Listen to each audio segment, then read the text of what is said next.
Yo, what's going on, y'all? This is Marcus Rosa, aka Mazuma TV, back at y'all with another live, man. I hope everybody's having a blessed, beautiful, positive, productive night. We got some things that we currently need to discuss going on in the boxing world, man. I decided to turn this camera on. You know what I'm saying? Just so y'all can see exactly what it is, man. Shout out to the nation and the mob. You feel what I mean? For being in the building. Hit the like button as soon as you come in. You know what I'm saying? I got that exclusive Mazuma boxing t-shirt right here. You see what I mean? And for those of y'all who've been asking what's going on with the merch, man, I've definitely been holding off, been procrastinating like shit, man. That's my apologies. We definitely gonna get that in the works pretty soon. You know what I mean? I got a couple designs that I haven't put out yet, and that's definitely gonna be in rotation pretty soon. Marissa Alvarez, what's going on? I hope everything is well with you. Haven't heard from you in a while. What's going on? What's going on? What you got going on, Marissa? Agent 007, what up? What up? We got some things that we need to discuss. We need to talk about the WBC mandate and Shakur Stevenson to face William Zepeda and how Oscar De La Hoya wants zero smoke with that situation and why he doesn't want any smoke with this particular situation. You know what I mean? We definitely going to talk about this. I'm going to open up the platform. We definitely going to get some conversations going. And, you know what I mean? That's just how we're going to go. You know what I'm saying? Mercer said, I am good. I have been busy moving. Oh, that's what's up. That's what's up. I moved into my apartment, the place that I'm at right now, back in March. You know what I mean? That shit was definitely a process. You know what I'm saying? But once you get settled in, man, it's all worth it at the end of the day. So, you know what I mean? If that's what you're talking about. I don't know if you move. I don't know if you're talking about moving as moving into a new place or you talking about just like moving in general. You see what I'm saying? So, regardless, I mean, I hope that all goes smooth for you because that can be a stressful process. Agent 007 says, because he sees Shakur as a threat. Well, I think at this particular point, everybody should consider Shakur Stevenson a threat, especially at 135 pounds. You know what I mean? He's top three, and he's definitely not three, and he might not be two. You see what I mean? So I think everybody in the division considers Shakur Stevenson a threat, but I think it's a little bit more to that situation than we definitely going to speak about that. But you're welcome, Marissa. Thank you. Thank you for supporting the channel, of course. So, I mean, I'm gonna let a few more people get in here, man. We got 5 people in the building. Let's get 5 likes. You know what I'm saying? And let's get this show on the road, man. You know what I'm saying? It looked like some notifications got sent out, but for the most part, man, they've been doing me dirty with the post notifications, and I go from having like 30 people alive to only 15. That shit like cut it in half, and I find it funny that started happening as soon as I hit 2K subscribers. But it is what it is, man. I mean, you can't stop what's already in motion. You feel what I mean? So it is what it is. Marissa Alvarez says, do you think anyone will sign him? Definitely. Shakur Stevenson is definitely going to get signed. There's a lot of narratives out here that Shakur Stevenson doesn't bring anything to the table. He's not a star. He's not an attraction and stuff like that. But best believe all the top promoters want Shakur Stevenson. You know what I'm saying? They understand that he's one of the most skilled fighters in the world. And if they're able to add him to their stable, then they could get a lot of shit going. And with that potential Gervonta Davis fight on the horizon, what promoter wouldn't want to be involved in that situation? You know what I'm saying? But regardless, you know what I mean? He's definitely going to get signed. Definitely. Marissa says, who do you think will sign him, in your opinion? I'm going to say Eddie Hearn. I think he's going to gravitate towards Eddie Hearn because based off of the things that Shakur Stevenson has been requesting, the biggest thing that he's talking about is activity. And obviously, he wants to get that Gervonta Davis fight. He wants to become undisputed and stuff like that. So Eddie Hearn is what's going to, if we talking about fight dates, Eddie Hearn has them. The Zone has them. Matchroom Boxing has them. You know what I'm saying?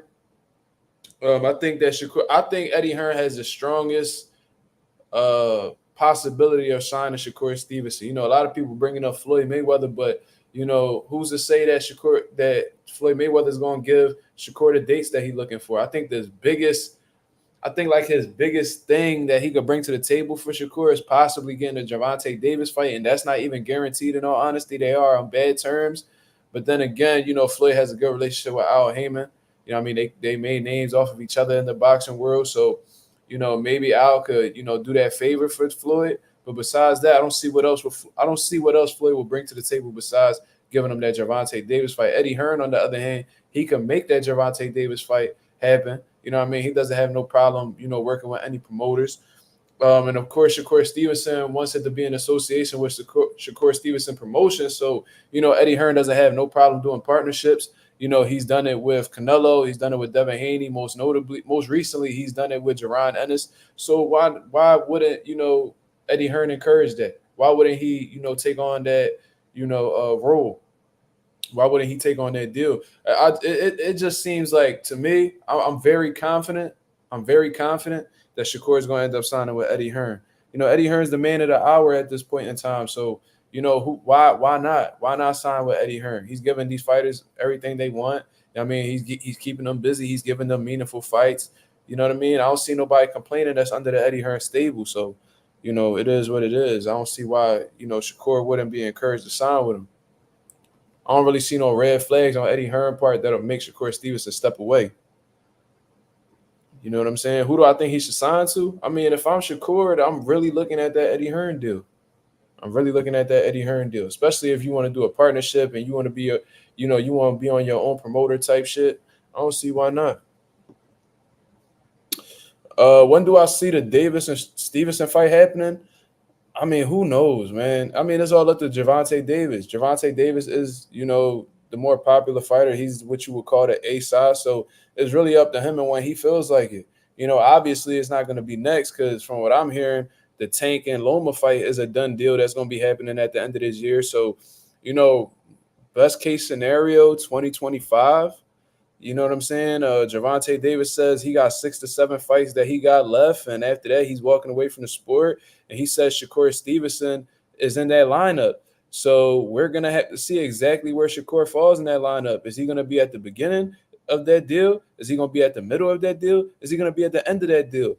I don't know. I have no idea what Tank got mapped out right now, but it just seems like Loma's next on his radar.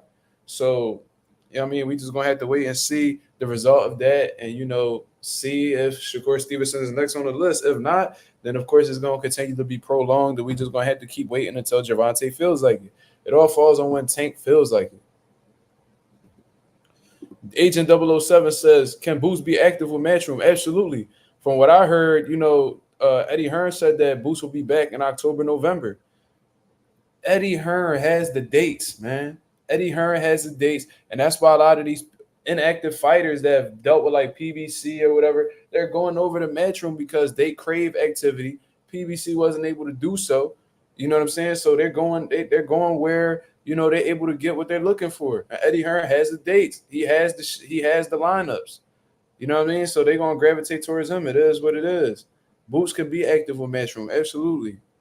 Especially after he just did that shit at the Wells Fargo. He sold out. He sold 14,000 tickets in a 20,000 seat arena. So with Eddie Hearn seeing that, he's like, oh shit, we could do something with this. So he's just gonna keep him on the road. You know what I'm saying? And Boots, he rarely ever takes punishment in his fight. So it's not like he has to take long layoffs or anything like that. So Boots definitely going to take the fights as they come. He just wants to be active. Eddie Hearn going to keep him active for sure. So around the October, November area, Jaron Ennis will be back. And that's not even that long of a time. The summer about to be up. You know what I'm saying? August, September, October, November. That's 4 months away. It's 4 months away. We got 10 people in the building, man. Hit the like button as soon as you come up. We about to get into this discussion. I'm just answering some comments right now. Just engaging with the nation. You feel what I'm saying? Let's get the likes up. And I seen that I hit the 2,100 mark. Then I had like a few people unsubscribe, man. That was a little funny or whatever. I guess I got a lot of trolls that be on this channel just trying to fuck up the statistics and shit like that. It is what it is, man. Ain't nothing I could really do about that. I be hurting a lot of people's feelings when I be talking sometimes. And I think a lot of the times, man, these subscribers be trying to talk to me because they subscribe to me. They feel like they could talk to me however they want, or they could dictate what's going on my channel, or, they feel some type of, entitlement to, try to steer the conversation. And, they try to get me to switch up my opinions and, change the narratives that I'm putting out there, man. Fuck all that. For all that, y'all can get the fuck up out of here. You see what I'm saying? Y'all tripping. Shout out to my boy Jordan Sheriff. He said, Hearn busy schedule for 2024. Who next for Boots in your opinion, given the current landscape of 147? That's a great question. That's gonna be tough, man, because Boots, if you're hearing exactly what he has in mind, he's looking to unify the division. He wants to get all the belts at 47, and then he wants to move up. So taking that into consideration, like who's available? Mario Barrios, Brian Norman Jr., Stanionis. It seems like those are the people that Boots has on his radar, but is he going to be able to make those fights happen, anytime soon? I don't know. You know what I'm saying? There's been a lot of people saying that he should move up to 54 so he could get some bigger opportunities. There may be some bigger opportunities there, but Boots is very headstrong on becoming undisputed in the division. You know what I mean? I don't even know exactly what the status is, man. Like I don't know if Bud is vacating these belts. From what I understand, I think Barrios is the full status champion with the WBC. I don't know, man. It just seemed like 147 is at a standstill right now. There's a bunch of people with interim belts, and it's just a lot of confusion. You know what I mean? It's definitely a lot of confusion. So hopefully it's somebody who has a title at 147. Hopefully it's a Barrios fight. Hopefully it's a Stanionis fight. I doubt Brian Norman wants smoke, but if he does, I wouldn't mind that. You know what I mean? Because Boots is on a mission. The quicker that he unifies the division, the quicker he moves up to 54. So let's see it, man. Let's get it done. One step at a time. Let's get it done because I really want to see Boots perform in the junior middleweight division, man. That's just me. I really want to see that happen. There's a lot of smoke at 54, and there's a lot of great fights that Boots could participate in at 154 to show who the fuck he really is. You feel what I'm saying? Pagas says, who you got, Boots or Bud? Man, I spoke about this a million times. I spoke about this on the live. I believe it's a 50-50 fight. I think neither one of these dudes have ever fought people that, presents the styles that they have. I understand that Bud is the more experienced guy. I understand that, he's dangerous. He has power. He's very intelligent. He's the more seasoned vet. But, at the same time, Boots is a young, hungry lion on the come up that, is extremely well-rounded, just like Bud. You see what I mean? So I think that, a lot of people are saying that Bud is the favorite. I can't really knock that. Everybody's entitled to their opinion, but at the same time, I feel like that opinion needs to be reserved until Bud fights Madrimov. You know what I'm saying? Because a lot of people are being highly critical of Boots based off his performance against Evanesian. You know what I'm saying? But who's to say that Bud is going to have a spectacular performance against Madrimov? This is a whole new weight class. You know what I mean? This is a naturally bigger guy. And, Bud is at an age where he could get old overnight. So, before we jump out the window and just assume that Bud is going to destroy Madrimov, you know what I'm saying? We got to see how he performs, man, because, what if Madrimov gives him a tough fight? What if Madrimov possibly beats Terrence Crawford? You know what I'm saying? I had my guy PYP Boxing on here saying that, Yoel Diaz is Madrimov's coach and, he has a lot of experience with going up against Bud and he might have the recipe necessary to defeat Bud. I don't believe that. I don't subscribe to that. He's entitled to his opinion, though. That's my guy. And, anything's possible in boxing. Upsets happen frequently in boxing. You feel what I'm saying? So before we jump out the window and just assume that Bud destroys Boots, which I don't believe, even if he defeats him, I don't think he destroys Boots. You feel me? But, I think we need to reserve our opinions and see exactly how Bud looks in August because you're only as good as your last fight. We still judging off a performance that happened about a year ago. When did Bud fight Earl? In July? July of last year? Like we're in July in 2024. It's been about a year. It's going to be a 13-month layoff that he's coming off of. You see what I'm saying? So we're just going to have to wait and see. You know what I'm saying? We're just going to have to wait and see. Jordan Sheriff says it's crazy how much a fighter's stock can change after 1 to 2 average performances, even if they win. Yeah, that's a fact. And Boots came off with the best performance of his career against Romain Villa, and everybody's like, oh, shit, Boots, I don't know, man. Boots might give Bud some work. And then, you know what I'm saying? Now that he has this performance where he just gets touched up a little bit by Evanesian, mind you, he wasn't hurt, he wasn't rattled, he didn't get cut, he didn't get knocked down. It was nothing like that. He just got hit with certain shots when he was taking chances, fighting an inside fight. And if you fight an inside fight, and somebody is throwing and is punching with you, you bound to get hit. Who the fuck? You're most vulnerable when you're throwing punches. So with Boots throwing a lot of punches on the inside and Evanesian's punching with him, he's bound to land something. But mind you, it was nothing harmful. It didn't do anything to him. It didn't change the the momentum of the fight at all. Boots was in total control the whole time and absolutely dominated. But boxing fans are extremely fickle. If you show any type of chinks in your armor or any type of vulnerability overall, people gonna talk crazy about you. They did the same shit when Boots fought that dude Karen, whatever his name is. Boots dominated every single round and won all 12 rounds. 120, 108. And they were talking about Boots got exposed. How the fuck do you get exposed when you absolutely dominated the bout? You know what I'm saying? But that's how boxing fans are, bro. They're extremely fickle, and it doesn't take much to change their minds, and it doesn't take much to switch up on you. A lot of these dudes not the fans that they claim to be. They just I feel like a lot of them are prisoners of the moment. You feel what I'm saying? Pagaz says, I'm rooting for Majramov to give Crawford a challenge and fight. I mean, I hope so. I would like to see how Bud looks at 154. You know what I'm saying? I would love to see that fight. If Bud becomes a 4-division world champion, that just adds to his legacy. And now you're talking like some all-time, with Bud becoming 2-time undisputed, he already had a case for like all-time greatest of his era type shit. With him, after that, becoming a champion in a whole different division, it's a 4-division world champion. Once you hit that 4-division area, it's like you're doing some real legendary shit. You know what I'm saying? So I hope Bud does accomplish it. I believe in him. I think he has what it takes to defeat Majramov. I was watching Majramov. I've seen a lot of opportunity. I've seen a lot of things that Bud could take advantage of, which I'll talk about that more closer to the fight. But yeah, you never know with boxing. There's been plenty of times where I was confident about a prediction and it went the total opposite way. You feel what I'm saying? So we just gonna have to wait and see, like I said. But let's get into these conversations, man. I'm gonna put these comments to the side real quick so I don't get distracted. And I want to talk about the WBC mandating Shakur Stevenson to fight William Zepeda. You see what I mean? Let me pull out the exact statement that my boy Michael Benson put up on here. You know what I mean? Shout out to Michael Benson for keeping me informed of what's going on in the boxing world. And according to Michael Benson, he says the WBC have now officially ordered Shakur Stevenson to defend his WBC lightweight world title versus William Zepeda next. So not later down the line, not in the next couple fights, next. You see what I mean? Now, this is a fight that we've been calling for before the Artem Harutyunyan fight. You know what I mean? As soon as Shakur Stevenson came off of that performance with Edwin De Los Santos, there was a lot of criticism about, Shakur Stevenson, him being a scary fighter, what have you.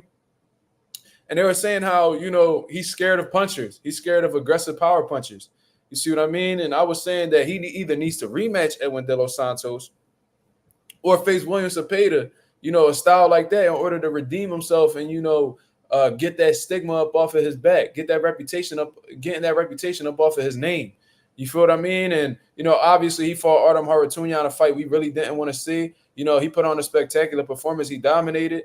And now the WBC is coming together to be like, all right, you know what I mean? You officially got you a mandatory in the lightweight division. You're going to have to fight William Zepeda next. Now, this is a fight that Shakur Stevenson has been accepting of for a good while now. He's been wanting to fight for a good amount of time. And for some reason, a lot of the people that are around William Zepeda aren't too optimistic about that fight actually happening anytime soon. Like I said, if you guys check out Mill City Boxing, shout out to him. He got some great interviews on his channel, some great boxing conversation on his channel. He's brought Coach Panda, who's William Zepeda's trainer, to the platform multiple times. And they brought up the possibility of fighting Shakur Stevenson multiple times. And when you hear Coach Panda talk, he's very respectful of Shakur Stevenson, as he should be. Shakur Stevenson is one of the most skilled, one of the best fighters in the world. However, it just seems like based off how the way Coach Panda was talking, he had a lot of quack in his language. You know what I'm saying? He didn't seem like he was too believing of his fighter when going up against Shakur Stevenson. He had a lot of high praise, you know what I mean? And, they were talking about fighting other guys besides Shakur Stevenson. That just wasn't the fight that they wanted right away.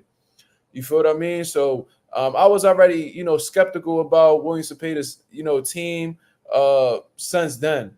Now we got Oscar De La Hoya. You know what I mean? He's been running his mouth lately. You know what I mean? Just trying to stir up some type of controversy, man. Just trying to bring – he's doing what promoters do, man, bringing recognition to their fighters and just stirring up the pot just a little bit. You know what I mean? All these promoters talk shit. Don King used to talk shit. Bob Arum be popping the shit here and there. And, Eddie Hearn, he talks shit like no other. So that's just what they do in order to, get their fighters in the mix, get their name in the media, get them talked about. That's literally what they get paid to do, promote. You know what I'm saying? So, Oscar De La Hoya, he was talking shit about, he called Boots an appetizer for Virgil Ortiz, and you know what I'm saying? He was saying how William Zepeda, would do his thing against Shakur Stevenson. That's the fight they want. But then whenever the shit start getting real and this start to be brought to the table, all of a sudden the language starts to switch up. And I knew that there was something, definitely some ducking going on when Oscar De La Hoya had said that, Shakur Stevenson could fight William Zepeda, but only under the condition that he signs with Golden Boy Promotions. You know what I'm saying? And I was thinking right there, I'm like, yeah, that's definitely, Oscar De La Hoya admitting that that's a tough fight for his fighter. And, that's a fight that, William Zepeda may possibly lose. You know what I'm saying? He may possibly lose. So if he's gonna have his fighter lose to Shakur Stevenson is gonna be at least signed to him. You know what I'm saying? Because in Oscar De La Hoya head, it's not gonna be a situation where you're gonna come up off of his fighter and then just walk away and reap all the benefits. You know what I'm saying? You want to fight my fighter, you're gonna have to be a part of my stable. That's the type time that Oscar De La Hoya is on, and that just lets you know that he literally does not have much confidence in William Zepeda's abilities to beat Shakur Stevenson. You know what I mean? Moving on. Another thing that confirmed my suspicions about Oscar De La Hoya, not being too confident in his fighter. Oscar De La Hoya had went on social media, I believe it was Twitter, and he tried to, he took a little slick angle to make it seem like, they not ducking or he's not, unconfident, not confident in his fighter. He goes on and he tweets, check this out. Now, this is how De La Hoya be talking. Check this out, guys. William Zepeda is so badass. He has 4 sanctioning bodies to choose from. Nobody will tell him who he must fight next. So that's De La Hoya's response to the WBC. He pretty much like on some shit where it's like, fuck y'all. You know what I'm saying? You ain't about to tell us who we fight next. We got options, and we're going to choose moving forward. So they talking as if they the A side. They talking as if, they in a power position. You know what I'm saying? So he like, yo, we could we could pick from Barancek to Loma to Tank to Shakur Stevenson, the 4 champions that are a part of the lightweight division. But here's the problem, Oscar De La Hoya. It seems like Gervonta and Loma are going to be fighting each other. And Bob Arum already told you that if Shakur Stevenson is not going to stay with Top Rank, he might give the Barancek opportunity to Keyshawn Davis. You see what I mean? So that completely eliminates everybody except Shakur Stevenson. So are you going to shit or are you going to get off the pot, my nigga? That's all I really want to know. Are you going to face Shakur Stevenson for his WBC lightweight title? Or are you going to go fight another tomato can that, is pretty much, not worth seeing? You feel what I'm saying? That's the question that I got for Oscar De La Hoya, man. He's talking as if he has all these options and nobody's going to tell him what to do.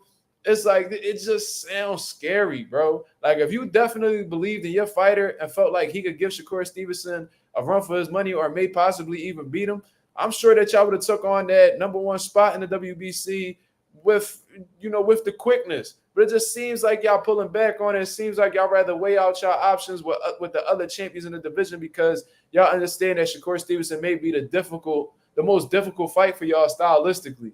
You know what I mean? William Zepeda, like I say, he's a come-forward pressure fighter that throws a lot of punches. Shakur Stevenson's not going to allow, William Zepeda to do so. You know what I mean? I think that as William Zepeda continues to try to march forward to Shakur Stevenson going to be controlling the range real well, running them into shots, turning them, even using his legs to get out of, when William Zepeda's trying to march forward. I'm sure Shakur will be using his legs at points and just completely outboxing the dude. You know what I'm saying? Completely outboxing the dude. And that's not something that they really want to deal with. You know what I mean? William Zepeda would rather deal with somebody, who likes to come forward and give them opportunities. Shakur Stevenson, he's let it be known. He said, fuck entertaining the fans. It's all about winning the fight. And he's going to win the fight by any means necessary, whether he, takes the come forward approach and beats you up like he did with Artem Harutyunyan, or he going to take the Edwin De Los Santos approach and just box the shit out you. You know what I mean? And hit and not get hit, swim without getting wet, just being strictly defensive minded. They don't want to deal with that. You know what I'm saying? They rather deal with somebody like Barancek, who's not going to be hard to find. They rather deal with somebody like Lomachenko, who, has great angles. You know what I'm saying? Is a technician in there, but is a come forward fighter himself. You know what I mean? He's not the most defensively sound dude. That could allow William Zepeda to really get some offense off against Lomachenko. And in reality, Lomachenko has had trouble with rough pressure fighters in the past. For example, Orlando Salido. You see what I'm saying? So they see opportunities to beat all these dudes. And obviously they'll take on the fight with Gervonta Davis despite it being dangerous because Gervonta Davis is a cash cow in the lightweight division and they can make a good check off of it. You feel what I mean? So they look at all of those options being more valuable than the Shakur Stevenson fight. I guess they're looking at Shakur as the highest risk along with the lowest reward. You feel what I'm saying? So that's how I see the shit. You know what I mean? Oscar De La Hoya definitely doesn't believe in his fighter. Coach Panda definitely doesn't believe in his fighter when it comes to facing Shakur Stevenson. And it's apparent based off of how the way that they've been speaking since the WBC has ordered, Shakur Stevenson to face William Zepeda. Now, I don't know how William Zepeda feels. I'm sure that he's confident in himself. Maybe he feels like he could beat Shakur, but when there's a lot of people around you that happen to believe the opposite or they don't tend to believe in you at all, it's an unfortunate situation, man. So let's see. Agent 007 says, I'm back on the comments now. I finished saying what I had to say. He said, but what happened if somehow Zepeda outworks Shakur and get the win like that? I mean, it can happen. Like I said, this is boxing. You know what I'm saying? And maybe Zepeda has something in him that'll definitely make Shakur Stevenson uncomfortable and discourage him to engage with him. Maybe he can outwork him and get a unanimous decision. This is possible. This is definitely possible. You feel what I mean? But, that's not what – obviously that isn't what, Golden Boy or Coach Panda is thinking.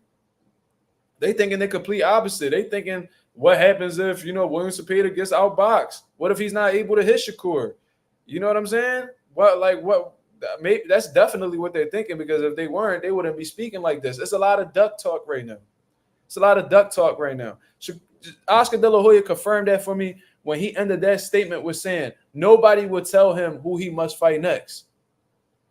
You know what I'm saying? Instead of being optimistic, like, yeah, we finally become the mandate for somebody. We finally somebody mandatory. He's like, yo, my fighter's so badass. Look, he trying to make his fighter look good instead of looking like a duck. My fighter's so badass that he's ranked in every sanctioning body at 135. So we get to choose. So nobody would tell him who he must face. So that was definitely a shot at the WBC. He pretty much told them to sit their ass down.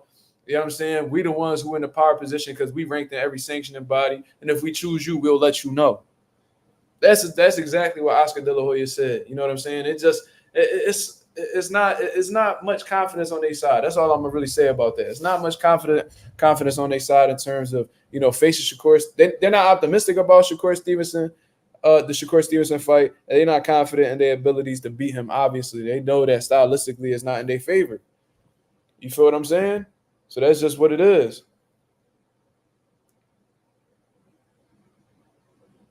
You know what I'm saying? Shout out to my boy Anonymous in the building. He says WBC should be mandating Oshaki's rematch. Shaking my head. That's a fact.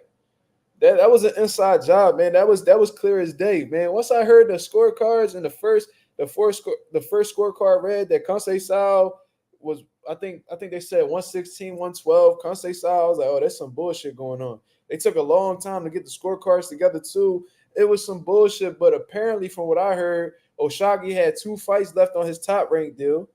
You know what I'm saying? They be damned if Oshaki leaves that top rank deal with the WBC title. They want to keep that WBC title within their promotional company. You know what I'm saying? So it didn't matter what Oshaki Foster did that day. Unless he knocked out Kansei Sao, they was not going to give that fight to him. He completely outboxed Kansei Sao. Kansei Sao was shadow boxing in that motherfucker.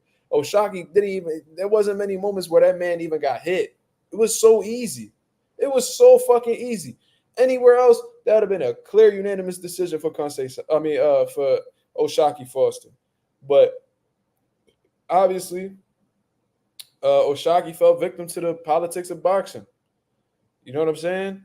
They're not gonna let him walk out of that's how Top Rank always been. You know what I'm saying? Like if you about to leave Top Rank after they invested all this money in you and spent all this time building you up in your career, and they're able to destroy you, they're gonna try their best to destroy you. They're gonna make sure that before you leave them, you're gonna leave with some type of L, whether it's inside of the ring or outside of the ring. Let's backtrack. With Terrence Crawford, they knew they didn't have anybody that could beat them in the welterweight division. You know what I mean? So what did Bob Arum do? Bob Arum went on a mission to make it seem like Bud wasn't a draw. That he's always lost money with Bud, and with the money that he lost, he could have built a house in Beverly Hills. He went out of his way to try to destroy Bud's reputation before Bud walked out. You know what I'm saying? He know they couldn't beat him in the ring, so they try to tarnish his reputation outside of the ring. What did they do with Shakur Stevenson? They had the man fighting on a fucking Thursday. You know what I'm saying? Same shit they did with Tiafimo. If Tiafimo happens to walk out, they're gonna try to destroy him too. But since he's staying a little company boy, he's back in their good graces. But with Shakur Stevenson, they knew they couldn't beat him inside of the ring. They didn't have anybody within their stable that could defeat the Shakur. So what did they do? They pushed this narrative along with Tim Bradley, egghead ass, that he's boring. He's boring. You know what I'm saying? And the Top Rank did some slimy shit where, when it was the 11th round, the 12th round, they showed the people walking out of the arena. Now, that's a regular thing because, if it's clear who's winning the fight, you know what I'm saying, and nothing dramatic is really happening, people trying to beat the traffic. So they'll just get to their car real quick before everybody empties out from the arena, and they'll be able to get home in a quicker time frame in comparison to just staying there the whole time and then being caught up in traffic when they step out. You know what I'm saying? A lot of people do that just to beat the traffic, but they put it in a way where, oh, look, they walking out. Yeah, they wasn't entertained by his fight. This is his hometown. Oh, they're booing him. Oh, they look at them. They walking out. And then Tim Bradley, obviously the higher ups done told him something to make, and his main objective was to make Shakur seem boring as well. He went and told Joe Tessitore or whoever the hell it was that, yeah, man, I got my coffee. And then the fight wasn't even halfway through. It was like the third round, and he was like, yeah, man, good thing I got my coffee. Really? And then shout out to my boy Najee with Cigar Talk, man. He had Tim Bradley come on the live. Tim Bradley came through, gave him $100 super chat, which was pretty dope, man. Well deserved for the great platform that he has. But then, Tim Bradley was on there speaking, and it's clear, man. Like Tim Bradley is a company man, bro. It's clear as day. Like he the type nigga that, Top Rank would tell him to jump, and he gonna ask how high. That's the type nigga he is. If he's getting paid for something and they want him to push a certain agenda, he gonna follow through and do that shit. He gonna do whatever he can to make sure that they happy with his performance.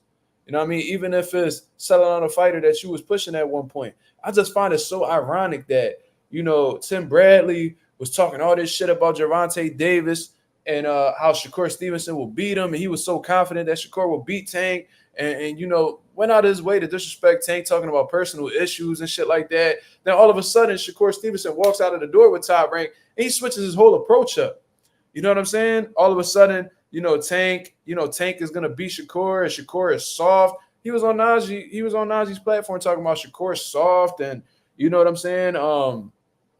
Was saying that he was boring and all this shit. It was just like, bro, you just did a complete 180, my brother. Like you went from, speaking so good on this man while he's with Top Rank. As soon as he walk out the door, now you got all this negative shit to say about him. And he even admitted on Najee's joint, yo, I could have said a lot more, man. Yeah, man, I could have said a lot more. I could have really bashed him if I wanted to. I'm sure you did, Tim. I'm sure you did. You know what I'm saying? But you showed it enough, man. You showed it enough. And it is what it is. You know what I mean? Tim Bradley is a company man that'll do anything to appease the higher ups. He will switch on you in order to fit a narrative that they're trying to get him to push. It is what it is. There's a lot of people that's like that. I bet you there's some people that you've been cool with. I'm gonna give you guys a story. Right now, you know what I mean? I got a job. I'm not gonna say exactly what I do. For those of y'all who know, they know whatever it is, what it is. I was cool with this one dude. You know what I'm saying? We was the same, we had the same ethnic background and shit like that. So I'm thinking like we locked in, like we homies and shit. You know what I'm saying? But then as soon as the opportunity arose to like make himself look good or get in a power position, all of a sudden, niggas is ratting and you know what I'm saying? Niggas just kissing ass. As soon as the higher ups would come around, he switched his whole personality up and you know what I mean? Just I don't know, bro. It's just people that's like that. They'll play a certain rule. You know what I'm saying? Shut up. They'll play a certain rule. They'll play it cool with you, and then when certain people walk in the room, all of a sudden they're a different person. Niggas just switch up.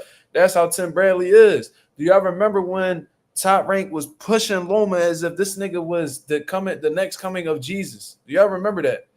You know what I'm saying? Do y'all remember that? And I remember Tim Bradley and Andre Ward was like inside a boxing ring and they was answering questions from the media and shit like that. And Andre Ward, I'm not gonna consider him a company man. You know what I'm saying? I do think that I did disagree with Andre Ward on certain aspects when it came to certain topics, but for the most part, I feel like Andre Ward always kept it real, always kept it objective.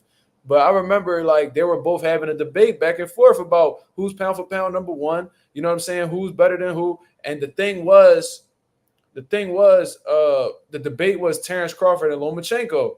And Andre Ward provided his reasons why he felt like Terrence Crawford was number one and all this shit. And then they asked Tim Bradley, and Tim Bradley literally said, "Because it's Lomachenko, bro. Because he's Lomachenko, bro." Andre Ward rolled his eyes like, the fuck wrong with it? Like, really? Like, that's your reasoning? That let me know that Tim Bradley not only was he a coon, but he was definitely like he's a sellout, bro. Bro, he will sell you out in order to keep his bosses happy. That's the type dude that he is. You know what I mean? As knowledgeable as an analyst that you are, Tim Bradley, because he's actually knowledgeable. You know what I mean? He goes back and he studies film. He provides some great key points that can help fighters or what can hurt fighters and shit like that. So he's not a dummy.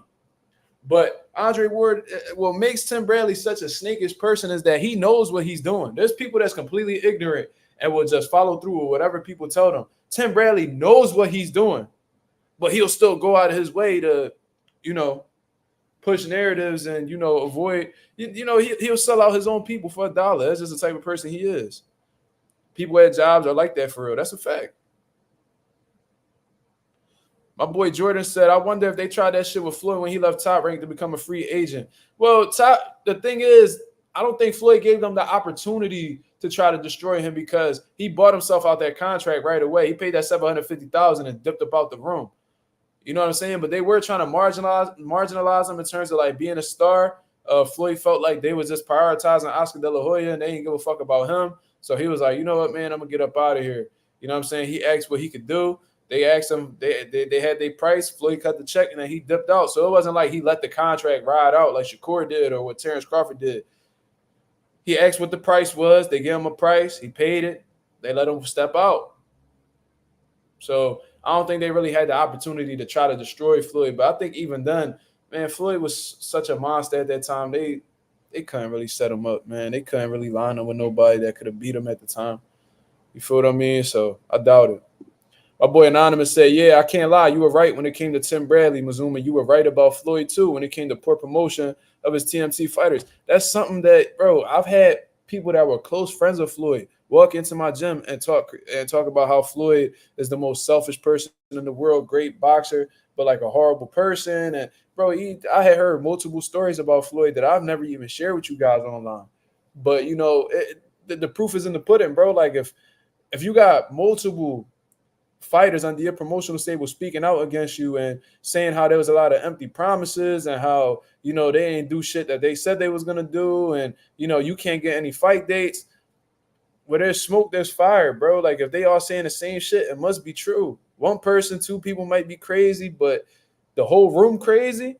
I don't think so, man. So it is what it is, man. But yeah, I always try to keep it a buck. Tim Bradley is a company, man. That'll push whatever narrative to make them happy. And, Floyd Mayweather is too full of himself to promote other people. He's too infatuated with himself to give anybody else credit. His whole thing is just talking about himself and making himself feel good. You feel what I mean? So it is what it is. And I feel like the only reason why he really pushing Carmel for real is because Carmel is very respectful towards him. You know what I mean? It's almost like he has like a submissive approach with Floyd. And Floyd like that shit. He like when you kiss his ass. He like when you allow him to lead and shit like that. The problem is when Carmel turns into a grown man and starts wanting to move a certain way that's, not the way that Floyd wants it to be. If Carmel gets to a point where he wants to move a certain way that Floyd doesn't approve of, is that relationship still going to maintain or is it going to sour? That's going to be interesting to see. You know what I mean? Marissa Alvarez says, "I like how Andre Ward and Terrence Crawford are supporting Shakur Stevenson." Absolutely. Absolutely. They got a great dynamic going on. I know Andre Ward was a former manager of Shakur Stevenson. I don't know what happened with that. I know he was co-manager Shakur at one point with Jay Prince, so they have a great relationship. Terrence Crawford been like a big brother to Shakur Stevenson, you know, being a part of his camps and coming through showing love or whatever the case is.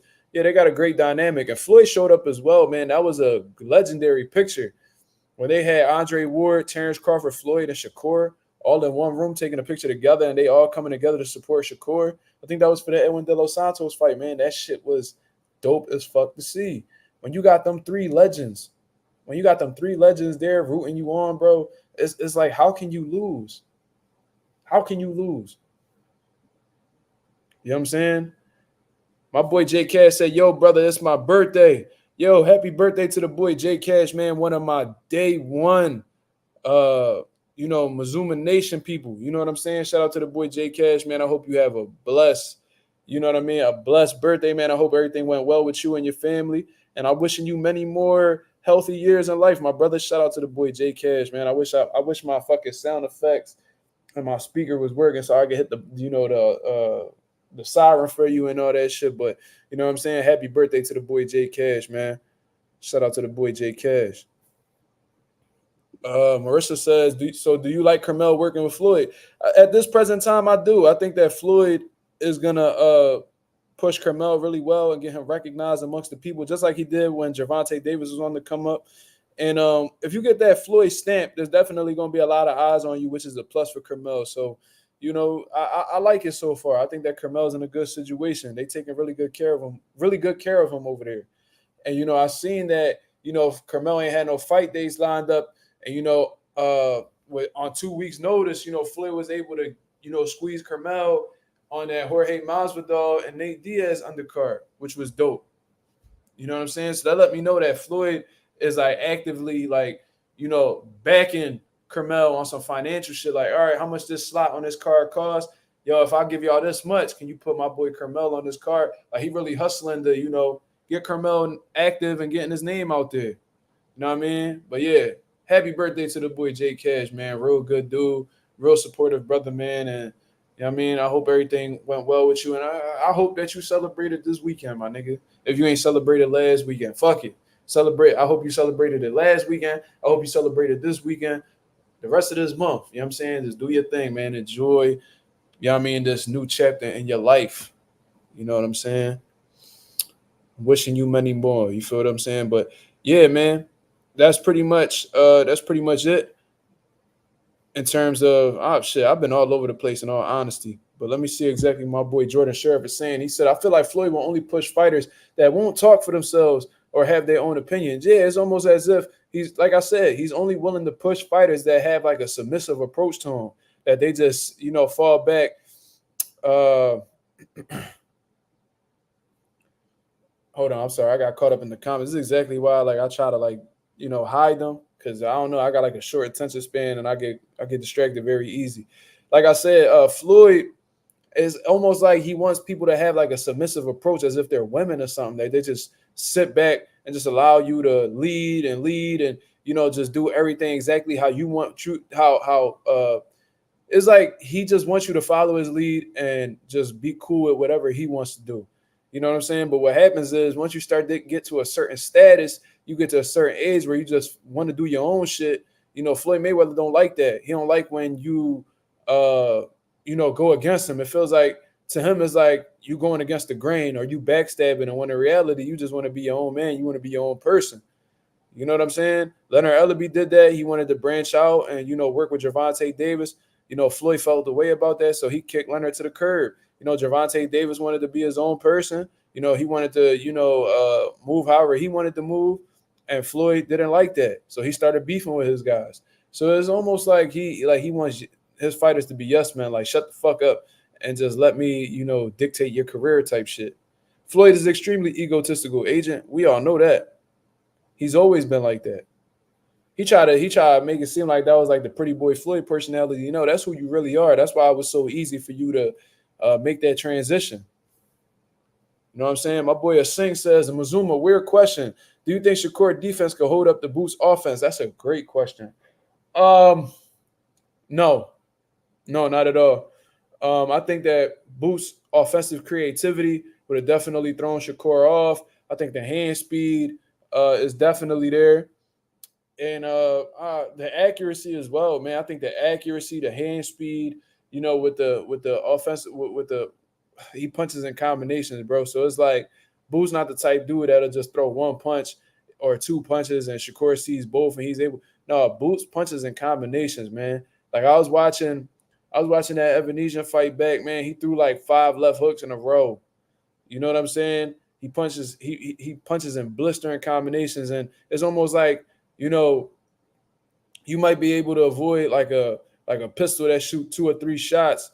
You know what I'm saying? You might be able to get out of the way of them. But if a motherfucker shooting a Uzi at you and it's fucking 10 rounds coming out a second, one of them bound to hit you. You feel what I'm saying? So I don't think Shakur defense is set up where he could hold up the Boost offense or just make Boost look like he's shadow boxing. I don't think anybody can make Boost look like that for real. I think his offense is that great.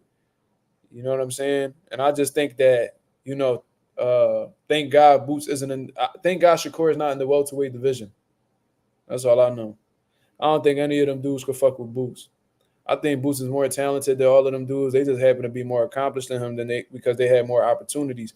But in terms of like skill set, God gifted type talent, I think Boots is ahead of all of them dudes.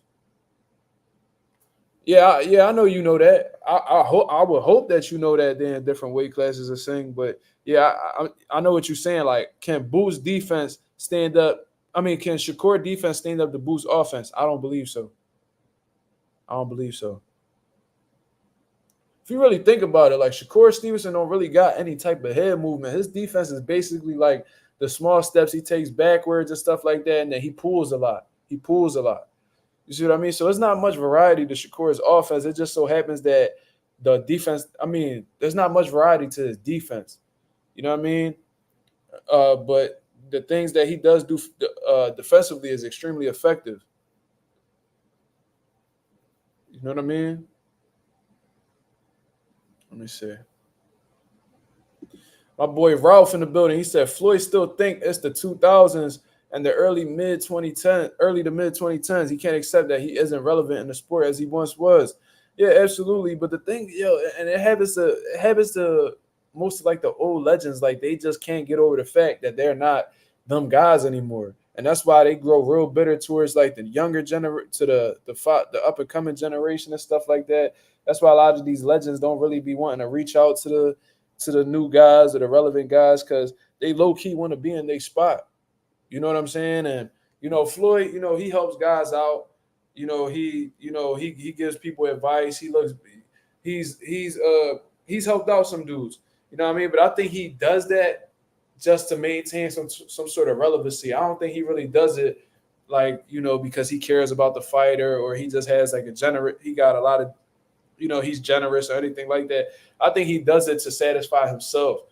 You know what I'm saying? I think he does it because it'll make headlines and it'll make him look good. I think he just does it for self recognition. That's just my personal opinion. I think that he's that self absorbed. You feel what I'm saying? So that's what I think. You feel what I mean? Shout out to the boy J Cash. He said Boost will tire out Shakur's guard with his power. It will make it real hard for Core to defend himself from Boost power for an entire fight. Yeah, I just even with the guard, I'm not even talking about the guard. I'm just talking about Shakur's ability to predict what Boost is throwing and react right away. I don't think he's gonna be able to do so. You know what I mean? I think Boost will light him up. I think Boost. I think Boost will really light up Shakur. Like if you was to put Shakur in a 147-pound body and put him up against Jaron Ennis, I think Jaron Ennis does him dirty. I think stylistically he would. I think he will beat Shakur ass. That's just my opinion. Singh says, "How do you think Brian Norman does against Boost? Not well. Not well. You know what I'm saying? And I don't think Brian Norman believes he'll do well against Boost neither. I'm very confident in that." Jordan Scherer says, another random question, but how many of today's era of champions could defend their belts over 15 rounds? It's a great question. There's some fighters today that got some great conditioning that I think could do 15 rounds. I think Terrence Crawford could hold his own in the 15 round era. I think Boots be sparring 15. I'm gonna tell y'all something about Boots. Boots be sparring 15 4-minute rounds with 30 seconds rest. He does that on the regular. And whenever guys get tired, they just sub him out. Like he'll do 15 rounds with 5 different guys. You know what I mean? These ain't just regular dudes, like actual professionals, like guys who are, guys that can actually fight. You know what I mean? So I think Boots could do that as well. Um, I'm sure there's a lot of like Earl Spence when he was at his peak. He had great conditioning. Jermell Charlo had great conditioning. I never seen Jermell Charlo tired, like never. I never seen Earl Spence like besides the beating he got from Terrence Crawford. You know what I mean? Like when Earl was dominating and doing his thing at 147, I seen that man throw 1,000 punches in 12 rounds, which is like really unheard of for like a welterweight. But just people with great conditioning, I really could see that. You know what I mean? I think there's some, but I'm not gonna say all of them. You know what I mean? David Benavidez could probably do his thing in a 15 round fight because he will get stronger as the rounds go on. If that's what you're talking about, if you strictly talking about like just them being able to do 15 rounds, I feel like there's some fighters that could do that. Now, if you're talking about the fighters that were in the 15 round era, that's a totally different discussion. But that was a great question. That was a great question.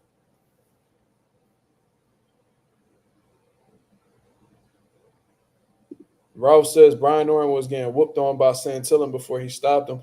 I'm gonna keep it a buck. I didn't even see the fight. I just know people that were there, like in the building when Boots sparred Brian Norman, which was this year. This wasn't that long ago. And I heard through the grapevine that things didn't really go well for Brian Norman. And Brian Norman, he don't want any smoke with Boots, man. Like when he do these interviews and he be talking, I heard him talk about Tiafimo and shit like that. He don't got that same bass in his voice when he be talking about Jerron Ennis. It's for a reason, bro. I think Brian Norman, like one of the interviews I pulled up when he spoke about Jerron Ennis, he called him the final boss. And when you consider somebody the final boss, what do that mean? That mean that they're like the best. You know what I mean? Like that's like the one.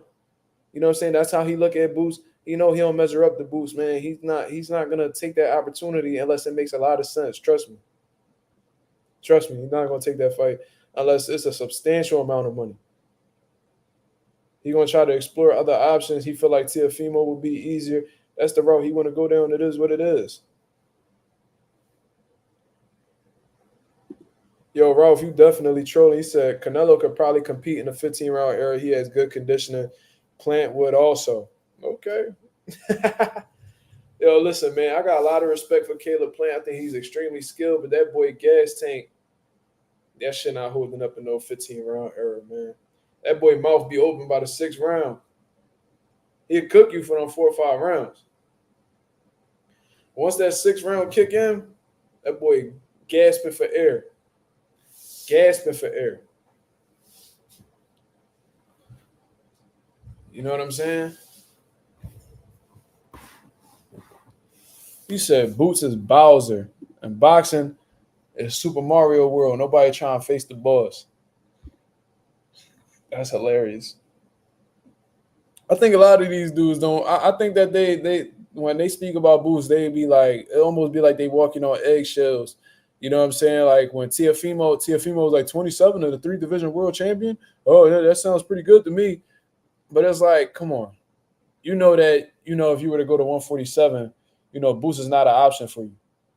Like Tiafimo is pussy, man. He would never fight Jerron Ennis. He talking about Terrence Crawford. He talking about Terrence Crawford because that would be a good money fight for him. He know he not beating no fucking Terrence Crawford, man. You know what I'm saying?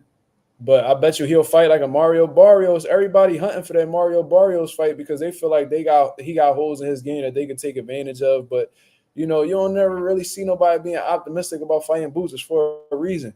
Even with the Haneys, they were talking about going to 147, but they talking about Barrios. They talking about Keith Thurman. They not talking about Jerron Ennis, bro. They cannot fucking beat Jerron Ennis. Devin Haney cannot beat Jerron Ennis. He will get stopped by Jerron Ennis. Teofimo Lopez will get stopped by Jerron Ennis. Ryan Garcia, yeah, I mean, he brought up Jerron Ennis' name, but you know what I'm saying? It was only because the name was mentioned to him. He was like, "Yeah, I'll fight him. Yeah, yeah, yeah." He just like on some shit where he just going with the flow. He not going out of his way to call out anybody named Jerron Ennis. None of them dudes. You see what I'm saying? And it's for a reason, and it's not me being biased, like because he from Philly or I had some sort of relationship with his father or whatever. Listen, man, Boots could be from fucking Montana, Rhode Island, Maine. He could be from anywhere. Los Angeles. It don't matter. I would say the same shit. I would say the same shit. You know what I'm saying? This isn't just me being. This ain't no Philly bias. This is some real shit. Marissa says Haney has a glass chin. I think Haney got a pretty sturdy uh chin, man. Like he took some fucking bombs from Ryan and he kept getting up and kept fighting. Haney got a lot of dog in him, bro. Like they be clowning him, oh, you not from the streets, man. You had your daddy take care of you. You went to private school and you from Henderson, Nevada. Listen, bro. If anybody showed dog in any of their fights, it's Devin Haney. He could have easily sat his ass down off of that one shot where Ryan Garcia hit him with that hook and then he was like on his stomach and struggling to get up, bro. He could have easily just laid his ass down and took that count and got knocked out. He found a way to get the fuck up every time. Every time he got the fuck up, bro. And that shit takes a lot of heart to do. And what was crazy was he kept marching forward, bro. He kept marching forward. Whenever he will recover just a little bit, he will get right back in the mix with Ryan. He showcased a lot of heart, bro. And we seen Ryan Garcia hit niggas with them same shots and they sleep. He might have got dropped, he might have got hurt, but he still stood up he still kept getting up and kept fighting. He showed a lot of heart. Not even about to sit here and shit on Haney like everybody else do, bro. That shit played out. You know what I'm saying? He got like a fucking Marvin Hagler type chin or no, that's not the conversation. What I'm saying is he's been hit with bombs and he stood up to them. Even if he's gotten dropped, he stood up to them and kept moving forward. You know what I'm saying? So it is what it is. I mean, this ain't a Devin Haney hate channel or nothing like that. So, you know what I'm saying? If I feel like Devin Haney moving wrong, I call him out for it. If I feel like he need to be given props, I give it to him. It is what it is. I just think like what I was just saying was Devin Haney, Bill Haney, they would never look in Jerron in his direction if they were to move up to 47. That's all I know. They making it seem like there's some type of collision course between Haney and Boots. Stop it. Stop it. They would never fight Boots. That would be a massacre in my opinion. That'll be a massacre. Jerron, there's nothing Haney does better than Boots. He might jab more, but the quality of the jab that they throwing, I don't even think Devin Haney has a better jab than him. Of course, Marissa, everybody's entitled to their opinion. And like I said, I'm not here to, be judgmental of anybody's opinions or, argue with somebody over their opinion. If you feel like that, cool.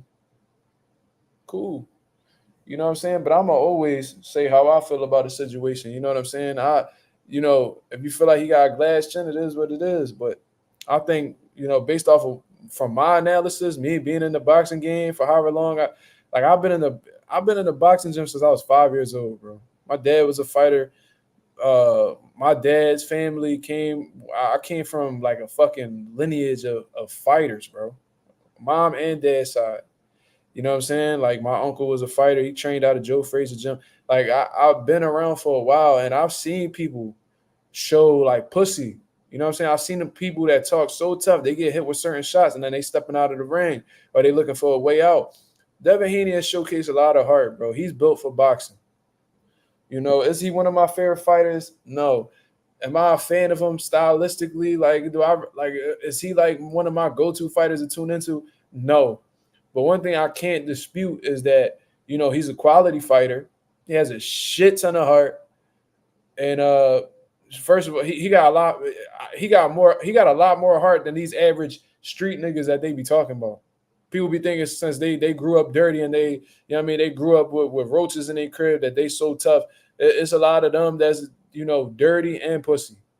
And Devin Haney has showcased a lot of heart, and he's gotten rocked by Ryan Garcia and got dropped multiple times, but Ryan Garcia got a shit ton of power. It's not many people that's standing up to Ryan Garcia's left hook. You know what I'm saying? So it is what it is. You know what I mean? The boy Jay Cash said Haney is still one of my favorite fighters. I love my dad a lot. So if I was in a similar situation to Haney, I'd want my dad to be there too.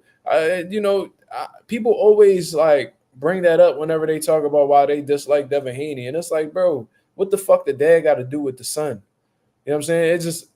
Just say that, your father wasn't as supportive as Bill Haney was and you feel a way about it. And that's why you dislike Devin Haney. I would respect that a lot more. How do you think Boots will do against Prime Oscar Golden Boy? Shit. That'll be a good ass fight. Oscar De La Hoya like 5'10, Boots like 5'10. Oscar De La Hoya had a shit ton of boxing ability. He was light on his feet, was very intelligent, had some power. Man, that'll be a fucking hell of a fight, bro. I just think that, when it comes to these fantasy matchups, man, we got to see Boots' career play out just a little bit more and see him in there with some real quality opposition so I can get an indication of how good Boots really is before I make these judgments. Because, Oscar De La Hoya's career, it's been done. You know what I mean? He solidified his legacy. He proved who he was. I feel like Boots, he's just starting to like get himself familiar with the boxing world and exactly what he's capable of and shit like that. I'm gonna reserve my opinion on that one because I don't know how Boots' career is gonna turn out in 5 to 10 years or what he's gonna be able to accomplish and shit like that. I mean, I want to see I want to see a little bit more of Boots, and then once I get an idea of how great he is, then we could start, getting into these fantasy matchups and seeing. But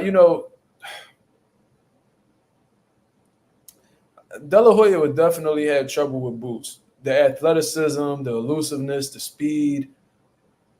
It'll be, and Boots is very intelligent too. He's very intelligent. You know what I mean? So, uh, Oscar De La Hoya had a great jab. Strong. His lead hand was extremely strong because he was left-handed. He had a hell of a left hook. He could fucking box, man. And by the time De La Hoya was at 47, he was already like what, a fucking 5 division world champion. He was young fighting dogs, man. He was beating them, and De La Hoya was already a fucking legend. Like at Boots' age, I think Oscar De La Hoya was already a fucking legend. He was already a Hall of Famer. It's tough, bro. That was a different fucking era, man.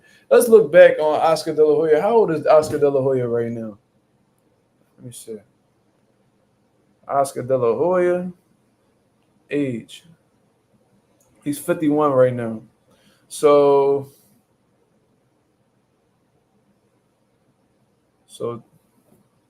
what? Boots is like 27. Yeah, it says he's 51.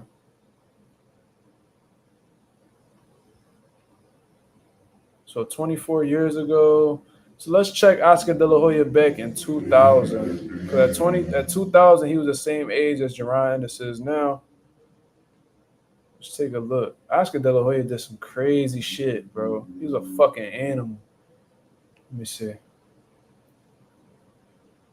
In 2000, he was already around 2000. He was already fighting Shane Mosley, and before that, he was already fighting Tito Trinidad. He was De La Hoya was just different, bro. He was different. Let me see.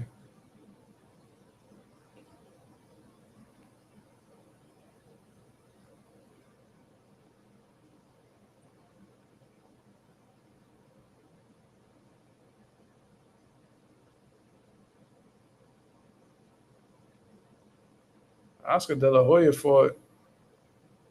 Let me see.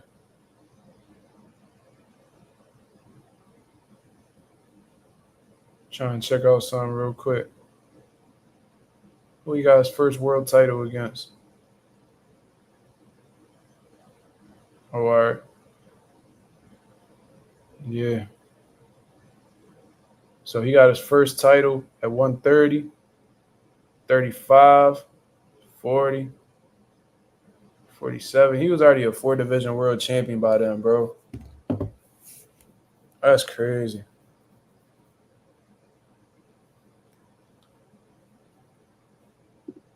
Ralph said, I always felt like Oscar, he a trash promoter, but he was a great fighter. Yeah, there's a lot of criticism about Oscar De La Hoya, but Golden Boy had everybody at one point, bro.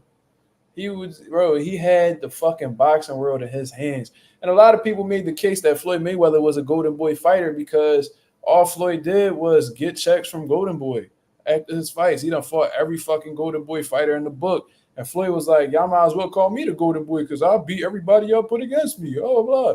Like Floyd, like Oscar really had the game on lock, bro. Had the fucking game on lock, man. He let the drugs, be his downfall. And like it seems like Oscar De La Hoya, his priorities fucked up, man. His priorities fucked up. You know what I'm saying? But even now, like Oscar got some solid dudes. You know what I'm saying? He got Virgil Ortiz, he got Jaime Munguia. You know what I'm saying? He got fucking William Zepeda. He got a few people he could work with. I mean, he ain't got the worst stable. He can make some shit happen, but for the most part, yeah, Oscar definitely fell off from where he once was because that motherfucker had everybody and their mom, bro. Everybody. Crazy. It's crazy how he fell off. He was so hooked on drugs that he didn't even know that all the fighters that was under his stable wasn't even signed contractually to his promotional company. And once shit went left with, Richard Schaefer and them, bro, Al Heyman took everybody from him.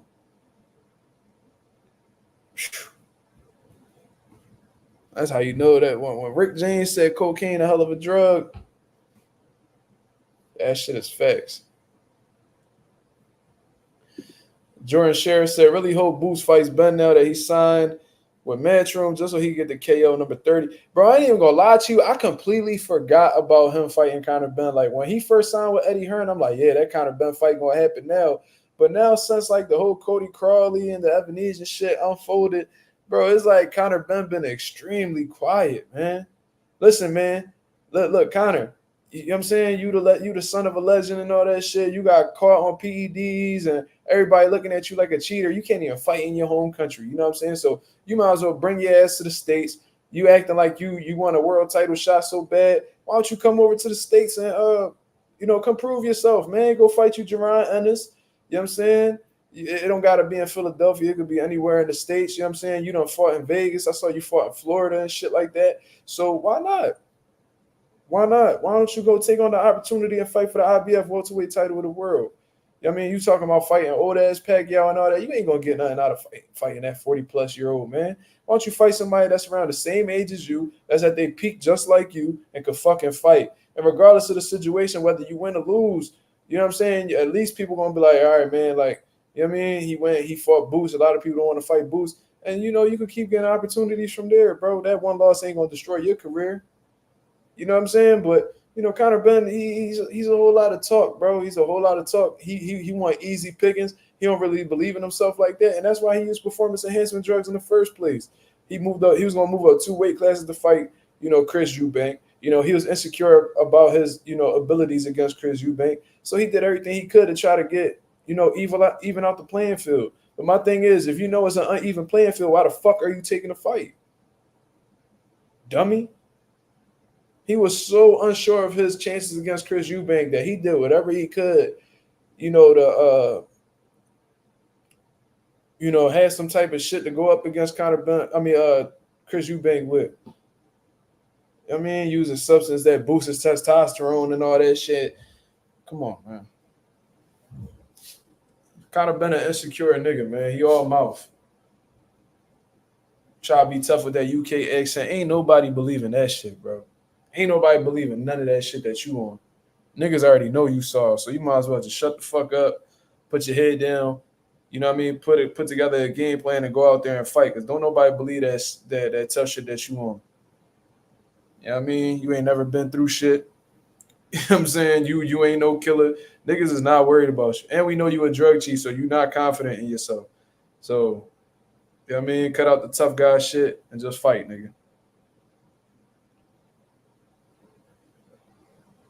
You know what I'm saying? Wait. Hold on. I'm trying to keep up with these comments. He said Ben was calling out Amir Khan and Kell Brook. Why are you calling them out? No disrespect to both of them, but both of them is washed up. I mean, there ain't no disrespect. That's the reality of the situation. Them niggas old and they washed up. They fought each other, and the winner and the loser retired after the fight. They shot the bro. Don't nobody want to see that shit. But that's just Conor Ben, you know what I mean? Just trying to come up off of people that he know he has an advantage against or could even beat. You know what I'm saying? He didn't call out Kell Brook when he was at his peak. He wasn't even relevant when Kell Brook was at his peak. He ain't calling out Amir Khan at his peak. He see that they pretty much got, you know what I mean? They pretty much out the door. So he's trying to just roll them back in so he could, you know, make a name off of them. Fighting UK level. Come on, man. Don't nobody want to see that shit. Now you was like, you all in Pacquiao. I think he did like a whole stare down with Pacquiao. Just like so hype. Like, yeah, I'm about to fight me an old, you know what I mean? Over the hill Pacquiao. Yeah, I'm about to make a name. He just so infatuated with making a name off of people who's no longer relevant. It just goes to show you that this nigga is pussy, bro. You know what I'm saying? He said, yeah, never seen the man so quiet. Wouldn't even pick him against Matias at this point. Matias gonna shake this world up. Watch. They gonna give Matias an opportunity and he gonna hurt somebody that a lot of people care about. Watch. I heard the information and what happened during this camp. You know, I ain't gonna put no excuses out there for another man, but this time around, when Matias come back, somebody gonna pay. That shit gonna be a bad joint, I'm telling you.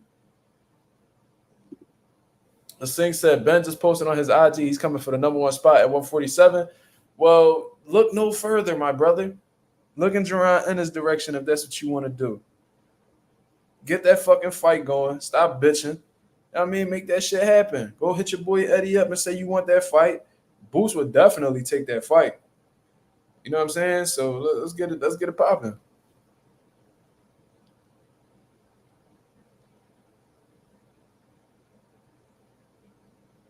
Yeah, he talking to most of these elderly dudes, bro. Conor Ben pussy, bro. I'm sorry.